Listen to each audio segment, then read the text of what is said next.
اللہ وبرکاتہ۔ صرف 5 منٹ کا مدرسہ قرآن و حدیث کی روشنی میں۔ نمبر 1 محرم الحرام۔ نمبر 1 اسلامی تاریخ۔ اللہ تعالیٰ نے قلم کو پیدا کیا۔ بسم اللہ الرحمن الرحیم۔ اللہ تعالیٰ ہمیشہ سے ہے اور ہمیشہ رہے گا۔ ہر چیز کو اللہ تعالیٰ ہی نے پیدا کیا اور ایک دن اسی کے حکم سے ساری کائنات ختم ہو جائے گی۔ قرآن پاک میں اللہ تعالیٰ فرماتا ہے کہ ہر چیز ختم ہو جائے گی اور صرف آپ کی عزت و بزرگی والے رب کی ذات باقی رہے گی۔ سورہ رحمان کی آیت کا ترجمہ ہے۔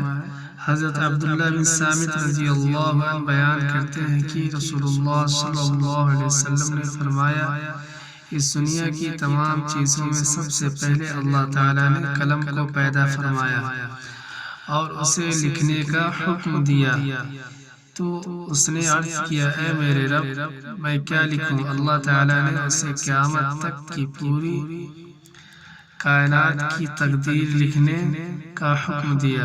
ابو داؤد کی حدیث ہے۔ پھر اس نے اس وقت سے قیامت تک ہونے والی تمام چیزوں کو لکھ دیا۔ ایک دوسری حدیث میں رسول اللہ صلی اللہ علیہ وسلم نے فرمایا، اللہ تعالیٰ نے مخلوق کی تقدیر کو زمین و آسمان کی پیدائش سے 50,000 سال پہلے لکھا ہے۔ مسلم کی حدیث ہے۔ اس وقت سے قیامت تک دنیا میں جو کچھ ہوتا ہے یا ہوگا، قلم ان چیزوں کو بحکم خداوندی پہلے ہی لکھ چکا ہے۔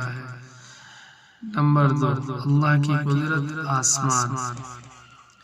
اللہ تعالیٰ نے ہمارے اوپر مضبوط آسمان بنایا، روشنی کے لیے اس میں چاند، سورج اور چمکدار ستارے بنائے، اور اسی نے بغیر سہارے کے اس کو زمین پر گرنے سے روک رکھا ہے، جبکہ انسان ہلکی سی چیز کو بھی بغیر سہارے کے روک نہیں سکتا، مگر اللہ تعالیٰ نے ہزاروں سال سے آسمان کو بغیر ستون کے روک کر اپنی زبردست قدرت کا اظہار کیا اور لوگوں کو اس میں غور و فکر کرنے کی دعوت دیتے ہوئے فرمایا، کیا وہ نہیں دیکھتے کہ آسمان کو بغیر ستون کے کیسے بلند کیا گیا ہے؟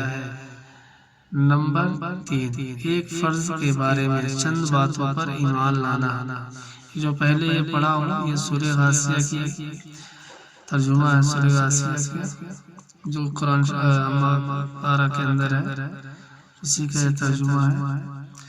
رسول اللہ صلی اللہ علیہ وسلم نے فرمایا، جب تک کوئی بندہ ان 4 باتوں پر ایمان نہ لائے وہ مومن نہیں ہو سکتا۔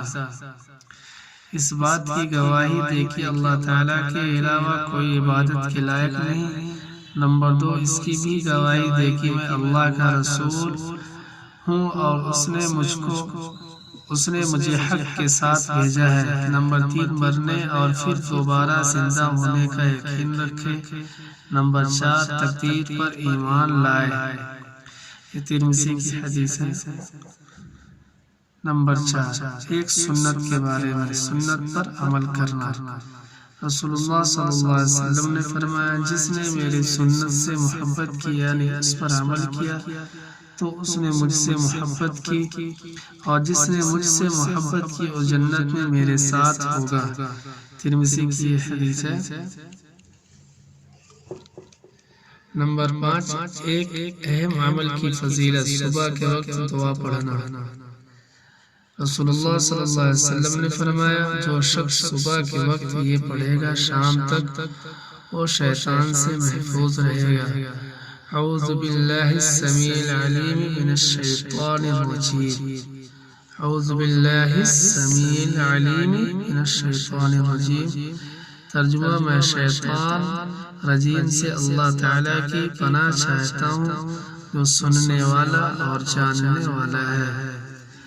نمبر 6 ایک گناہ کے بارے میں، پڑوسی کو ستانا۔ رسول اللہ صلی اللہ علیہ وسلم نے فرمایا، وہ آدمی جنت میں داخل نہ ہو سکے گا جس کے ظلم و ستم سے اس کے پڑوسی محفوظ نہ ہوں۔ یہ مسلم کی حدیث ہے۔ نمبر 7، دنیا کے بارے میں حلال اور حرام کو سمجھو۔